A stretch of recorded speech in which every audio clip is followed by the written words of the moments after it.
এটা সেই জায়গা যেখানে আমাদের নবী পাক সাল্লাল্লাহু আলাইহি ওয়াসাল্লাম দাঁড়িয়ে নামাজ পড়িয়েছিলেন। এই জায়গাটিকে বলা হয় জান্নাতের বাগিচা। নবীজি বলেছিলেন, মসজিদের এই মিম্বার থেকে আমার ঘর পর্যন্ত যতটুকু জায়গা, এটা যেন জান্নাতের বাগান। এখানেই রয়েছে নবীজির রওজা মুবারক। বন্ধুরা, আজকে আপনারা দেখতে পারবেন রিয়াজুল জান্নাহ মদিনা পাকের ভিতরের অংশ।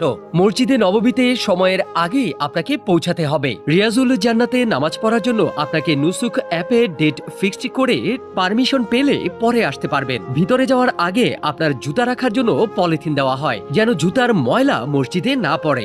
যখনই আপনি দরজার কাছাকাছি যাবেন, আপনার হৃদ স্পন্দন বেড়ে যাবে, কারণ এই জায়গাটা আপনার কাছে মনে হবে জান্নাত। এখানে আপনার সকল তওবাও কবুল হয়, সকল দোয়াও কবুল হয় ইনশাআল্লাহ। রিয়াজুল জান্নাতে ভিতরে আপনি মাত্র 10 মিনিটের মতো থাকতে পারবেন, খুব বেশি হলে 15 মিনিট। তবে রমজান মাসে যেহেতু ভিড় বেশি হয়, আরো কম সময় দেওয়া হয়। আল্লাহর কাছে লাখ